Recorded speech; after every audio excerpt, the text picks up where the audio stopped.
Glória a Deus, irmãos. Deus abençoe. Amém. Amém. Pai do Senhor, igreja. Amém. Vamos para mais uma aula 24. Estamos no panorama bíblico, nos livros poéticos, amém? O livro de hoje é Cânticos dos Cânticos, amém? Ou, em algumas bíblias, Cantares de Salomão, né? Você que pode, abre sua Bíblia em Cânticos dos Cânticos, capítulo 8, versículo 6.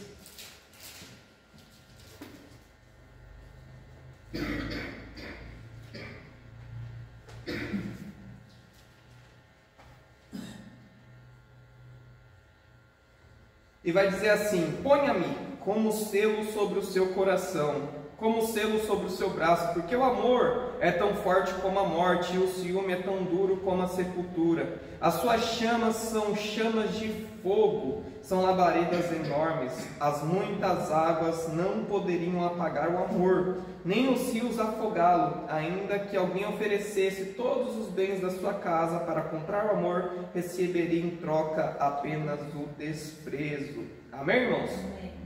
O nome do livro, né, em hebraico, Sir Ha-Sirim, eu acho que é isso mesmo, tá? Que significa Cântico dos Cânticos, tá? É uma forma hebraica de superlativo, né? Cântico mais excelente ou cântico supremo, né? O que é isso, superlativo?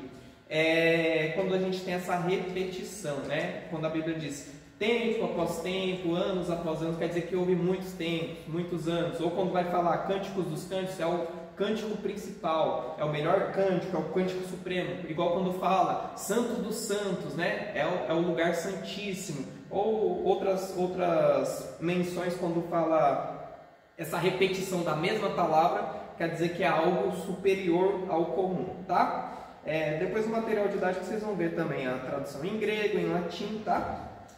O autor, tradicionalmente, é atribuído a Salomão, tá? O próprio livro vai falar, né? Cânticos 1:1, Cânticos do Cânticos de Salomão. Amém?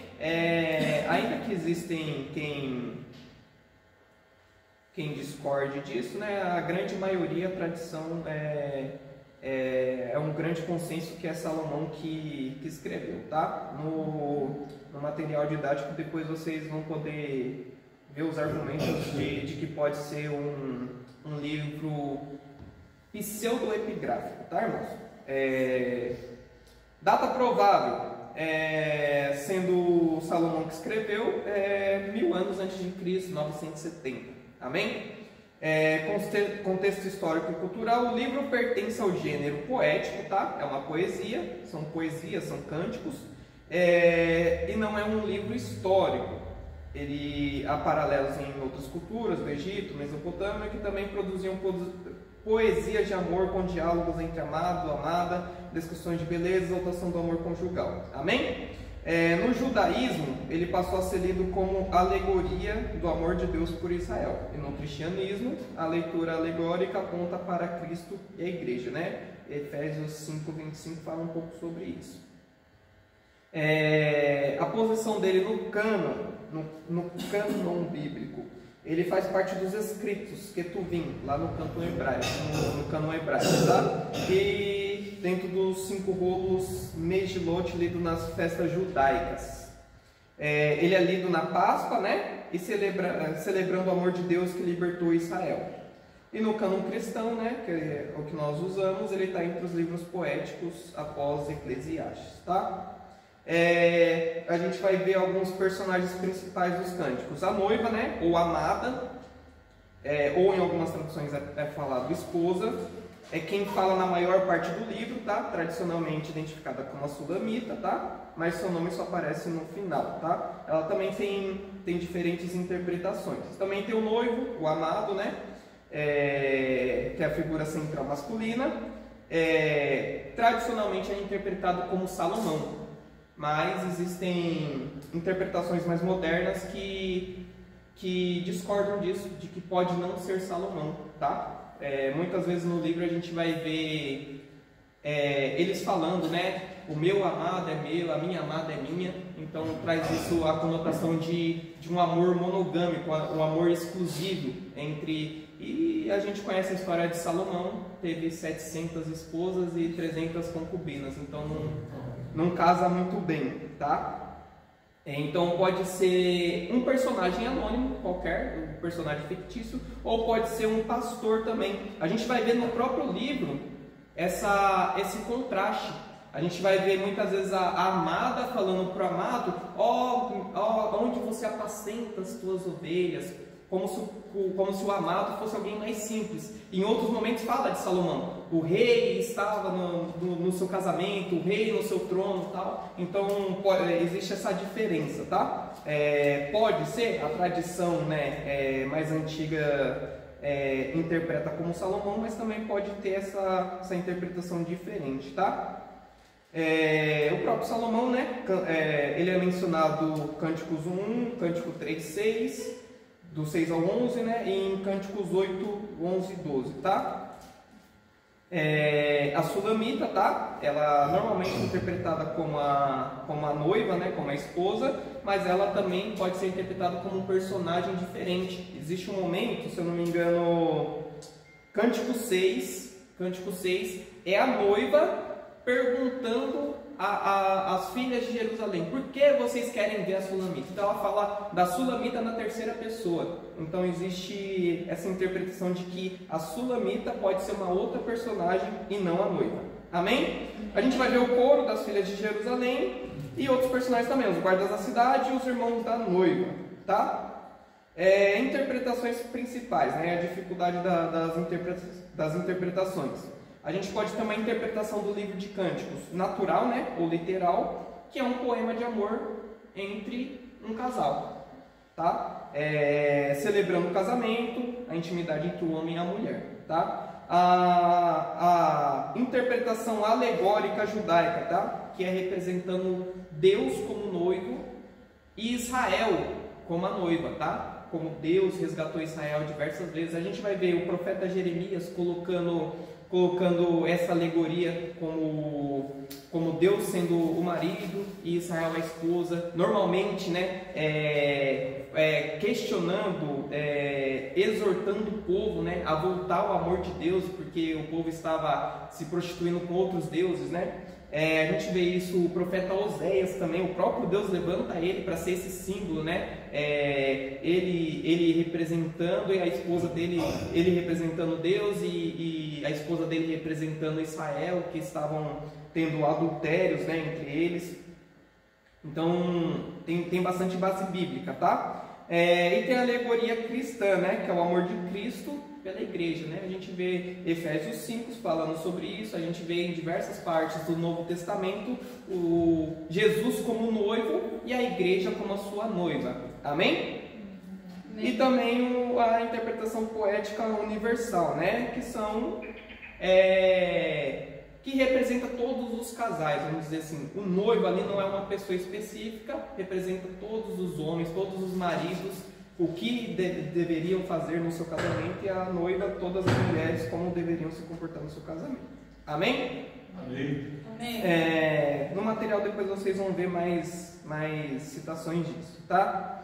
O Cântico dos Cânticos é um livro que à primeira vista pode surpreender quem o lê. Diferente de outros livros da Bíblia, ele não fala de guerras, nem de reis, nem traz mandamentos diretos, mas canta o amor. É chamado no hebraico de Cântico dos Cânticos, ou seja, o cântico mais belo de todos.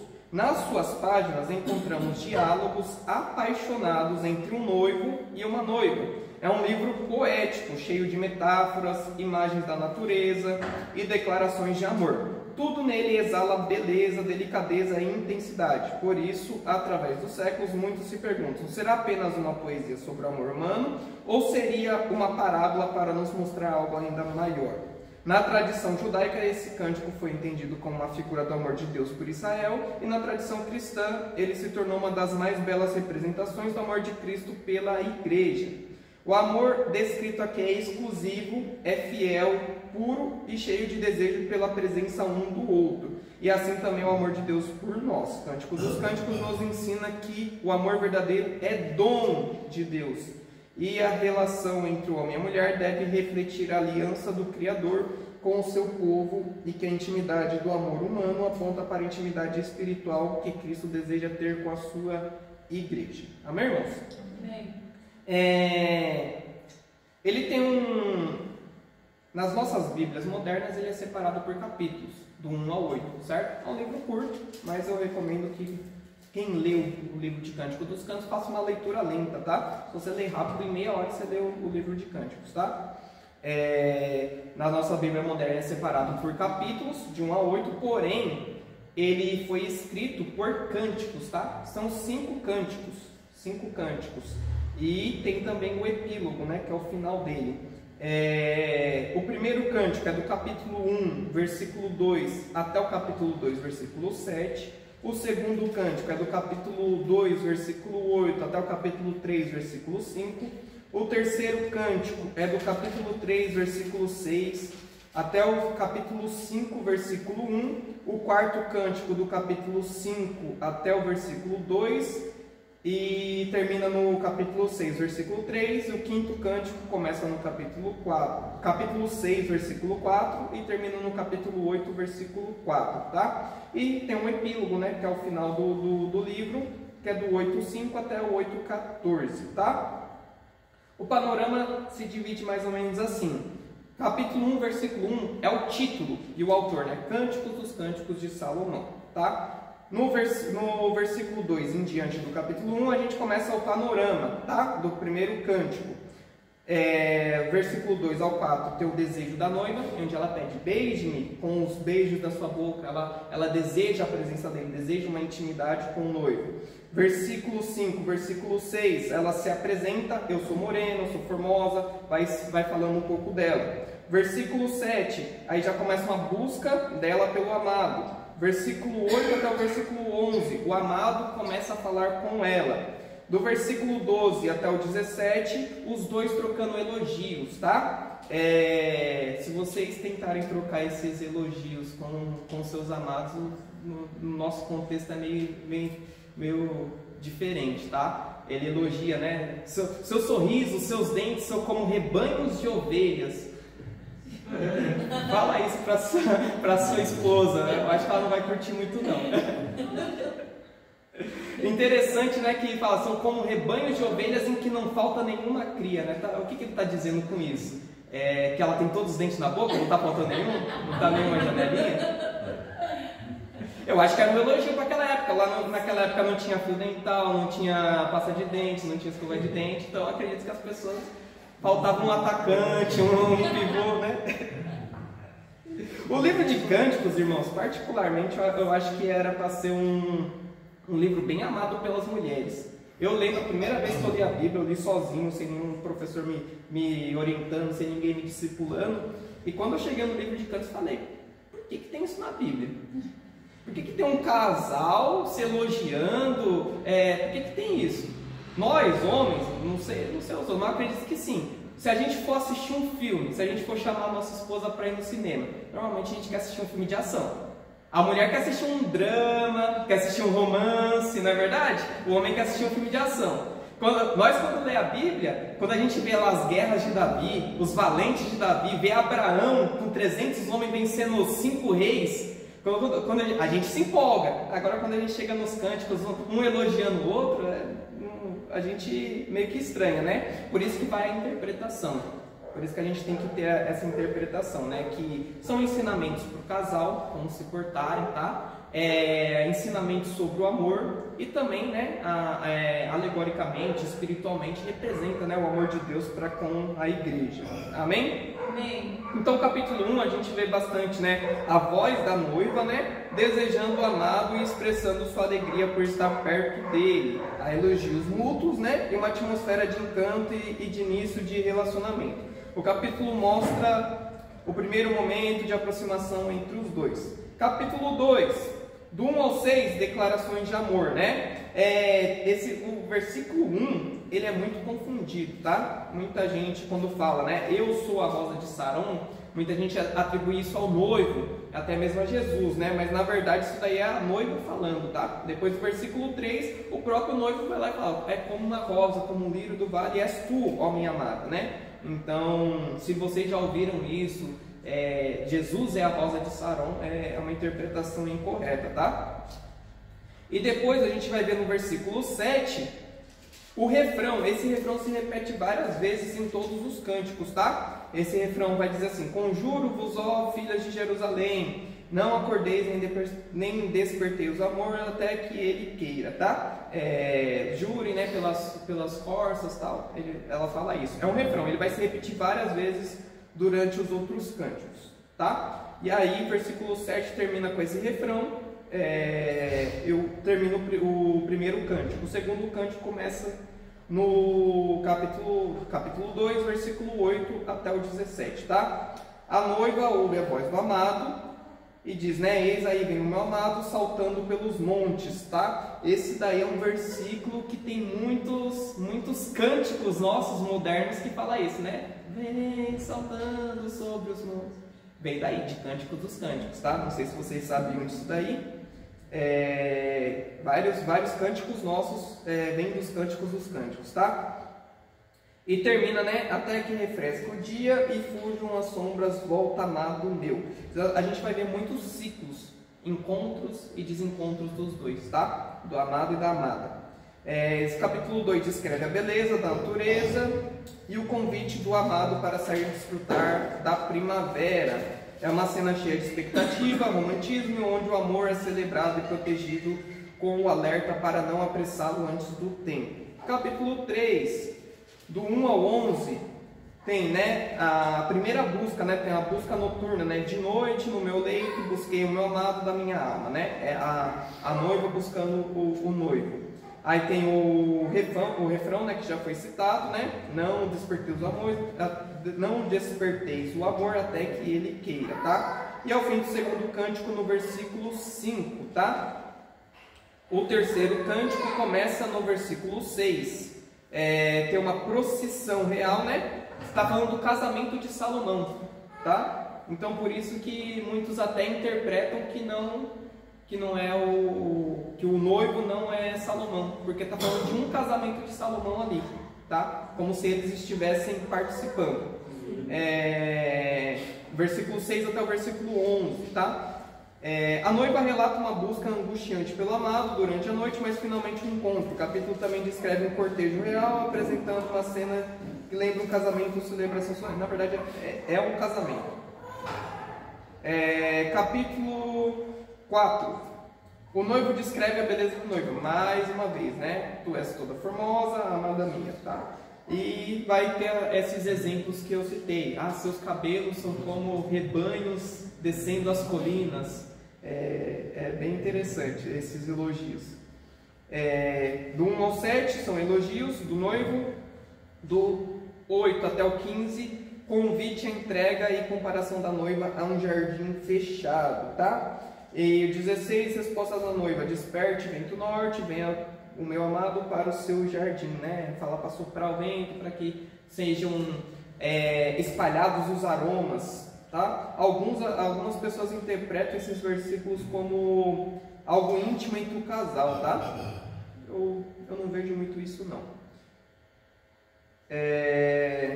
O amado elogia detalhadamente a beleza da noiva, comparando cada parte a elementos da natureza e transmitindo admiração. O capítulo termina com um convite, entrega e a intimidade entre os dois, tá?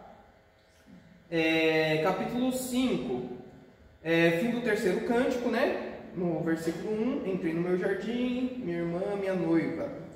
E o quarto cântico, para mim, esse daí é o capítulo mais... é o meu favorito, capítulo de número 5.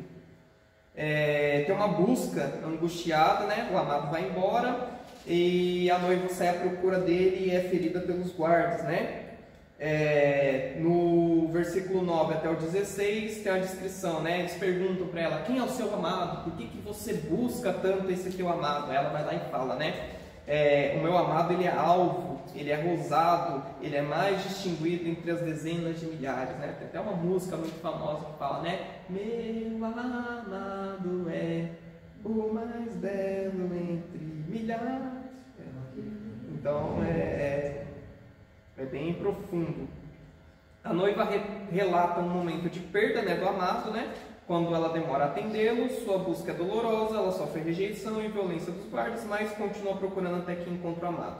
Esse capítulo expressa o valor da persistência no amor. Amém? Capítulo 6, do 1 ao 3, ainda o quarto cântico, tá? E a resposta da noiva, meu amado desceu ao seu jardim, né? E aí tem o fim do quarto cântico e o início do quinto cântico, do versículo 4 em diante.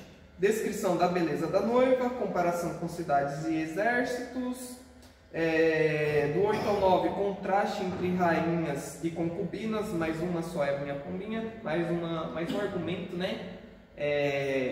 Que fala, né, contra que Salomão seria o noivo, né? Vai falar, né, que existem várias rainhas, existem várias concubinas, né? E mais uma só é a amada do noivo, tá?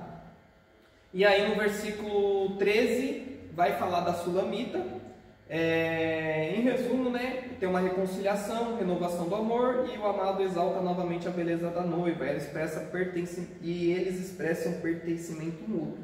O relacionamento aqui está mais maduro e seguro depois das crises e desencontros, né? A gente vai ver, né? Eles se encontram, desencontram, encontram, desencontram. É tipo uma novela.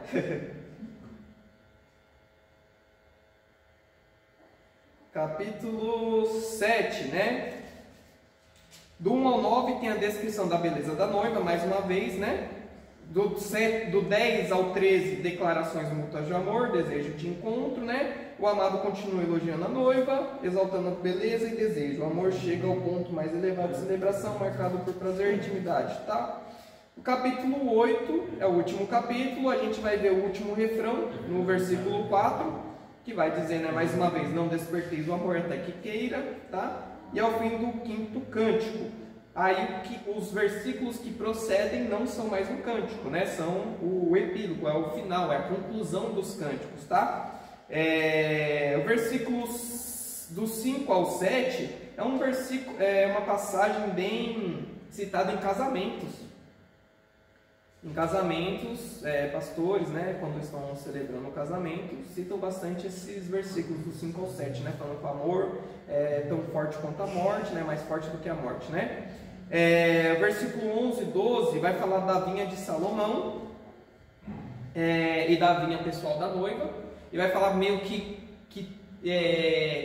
vai dar um exemplo, né, de Salomão tentando comprar a vinha dela, mas ela negando, falando que a vinha dela não tem valor, não tem preço, né? Não deve ser comprada, né? É uma análise, né, falando que o amor não pode ser comprado, né? O amor é um dom de Deus, né? E 13 e 14, que é o último diálogo, encerrando o livro, tá? E termina também com aquele refrão, né? Vem saltando sobre os montes, né? Mas é a noiva e o coro clamando ao noivo, né? Volta logo, ó meu noivo, volta logo, ó meu amado, né? Conclui exaltando o poder e a força do amor, que é descrito como invencível, valioso e inegociável. Há uma reflexão final sobre a pureza do amor e a impossibilidade de comprá-lo com riquezas. Amém? Amém. Os refrões principais, capítulo 2, versículo 7, capítulo 3, versículo 5, capítulo 8, versículo 4. É aquele refrão, né? Não desperteis o amor, né? Jurem, ó filhas de Jerusalém, que não despertaram o amor sem que ele queira, tá? Tem outro refrão, né? É o de exclusividade. Capítulo 2, versículo 16, capítulo 6, versículos 3 e capítulo 7, versículo 10 é o refrão de exclusividade. Eu sou do meu amado e o meu amado é meu, tá? O livro alterna falas da noiva e do noivo e das filhas de Jerusalém, tá? Vai falando do refrão, da expressão de exclusividade, e a gente vê muita imagem dos jardins, das estações do ano, dos animais. E tudo isso reflete o quê? O Éden e a Nova Jerusalém. É bem interessante, né? Que o amor que é refletido aqui, ele mostra estruturas do paraíso, né? Pontos principais do livro, tá? O amor não apenas como emoção, mas como algo profundo, comprometido, que envolve admiração, entrega e fidelidade. A estrutura poética, né? O livro se organiza em ciclos de encontros e desencontros entre os amantes. Horas eles estão juntos e celebram, ora buscam e não se encontram até se reunirem novamente, tá? É assim também no nosso relacionamento com Deus, é assim também no relacionamento entre conjugal, né? O relacionamento entre cônjuges, né? Nem toda hora estamos juntos, estamos celebrando, mas sempre tem essa reconciliação, sempre tem esse encontro e desencontro, amém? Personagens principais, já foi falado, né? A noiva, o noivo, Salomão, os filhos de Jerusalém e tal.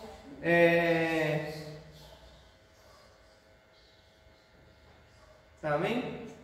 Amém. Pontos teológicos. O amor é dom de Deus, não apenas humano, tá? A gente vai ver isso daí lá em primeira epístola de Paulo aos Coríntios, capítulo 13. Tem um poema muito lindo sobre o amor, né? Vai falar: ainda que eu falasse a língua dos homens e dos anjos, sem amor nada seria. Ainda que eu entregasse meu corpo para ser queimado, de nada serviria. Seria como um sino que balança, um sino que retine, tá? Segundo ponto, o casamento ele é apresentado como exclusivo e fiel. A gente vai ver lá em Gênesis capítulo 2, versículo 24. Quando Deus acabou de criar a mulher, ele já fala qual que é o propósito do homem e da mulher. Deixará o homem pai e mãe, se ajuntará a sua esposa e serão juntos uma só carne. Serão quantas carnes? Uma só. O amor ele é exclusivo, tá? E em terceiro lugar, o próprio livro, os próprios Cânticos, né? Capítulo 8, né? Vai falar que o amor ele é invencível, ele é mais forte do que a morte, tá? Cânticos 8:6, tá? O que aponta para Cristo, tá? Em primeiro lugar, Cristo é a igreja, tá? O noivo e a noiva lembram a relação entre Jesus e o seu povo, tá lá em Efésios 5, do versículo 25 ao 27. A busca e o encontro, né? São os ciclos, né? Da nossa caminhada com Deus. Os momentos de ausência e reencontro apontam para a experiência espiritual da fé. Às vezes parece que Deus está distante, mas na verdade, né? Ele nos dando a oportunidade de buscar mais a Ele, tá? Exclusividade e fidelidade. Assim como um casal vive um amor exclusivo, Cristo busca uma igreja pura e fiel, né? Em vários momentos da Bíblia a gente vai ver que Cristo ele tem ciúmes de nós, né? Ele tem essa exclusividade, ele não aceita que a gente se dobre a outros deuses, ele não aceita que a gente tenha outro em nosso coração que não seja ele, né? Nosso coração deveria ser exclusivo, né? Quando perguntam para Cristo qual o maior dos mandamentos, ele vai falar, sem nem vai falar: amem o Senhor teu Deus de todo o teu coração, de toda a tua alma, de todas as tuas forças, de todo o teu entendimento. Amém? Amém. O amor invencível, né? Cantares 8, do 6 ao 7, fala de um amor mais forte que a morte. Em Cristo isso se cumpre plenamente na cruz e na ressurreição, né? Vai dizer o quê? Que ele foi entregue na cruz do Calvário, por quê? Por amor, amém? Por amor a nós. E mais do que isso, né? Ainda se cumpre nele, né? O amor é mais forte do que a morte. Ele venceu a morte, ele ressuscitou por amor a nós. E por isso nós cremos, né, que teremos um amanhã, por isso que nós cremos que nós ressuscitaremos com Ele, que Ele voltará para nos buscar e nós habitaremos com Ele, né, até termos essa consumação, né. A gente vê bastante banquete, bastante festa também no livro de Cântico dos Cânticos e aponta para a linguagem da celebração, né, das bodas do Cordeiro. Lá em Apocalipse, capítulo 19, vai falar das bodas do Cordeiro. Aqui a gente já vê uma ilustração disso, né? A gente vê bastante jardins, né? Bastante símbolos da natureza, né? Que apontam para o Éden, né? E também para a Nova Jerusalém também. Amém? Amém. E para finalizar aqui, o refrão, né, que vem, né, que fala, né, vem saltando sobre os montes, né? Aponta para Cristo, né? Da volta dele. de que Ele virá nos buscar. Por que saltando sobre os montes? Né? Porque não tem barreira nenhuma que possa impedir a volta dele. Pode vir principado, pode vir potestade, pode vir os montes, pode vir as tribulações, as barreiras, os gigantes, as muralhas. Ele vem saltando sobre tudo isso. Amém, irmãos? Amém?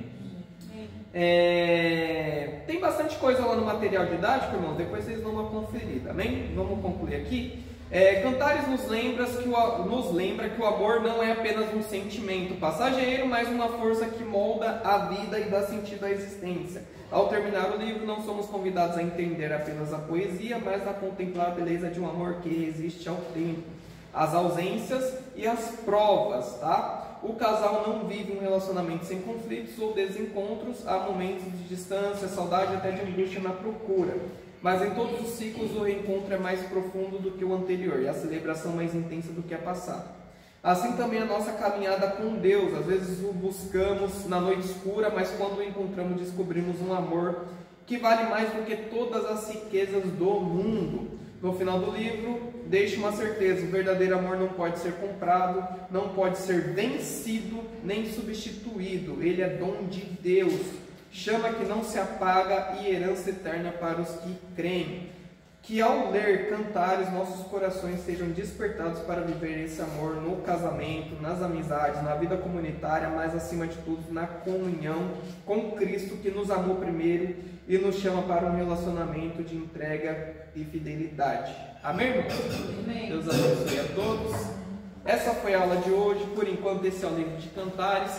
Esse foi o último livro poético, tá, irmãos? Próxima aula a gente entra nos profetas. Amém? Amém. Glória a Deus. Glória a Deus.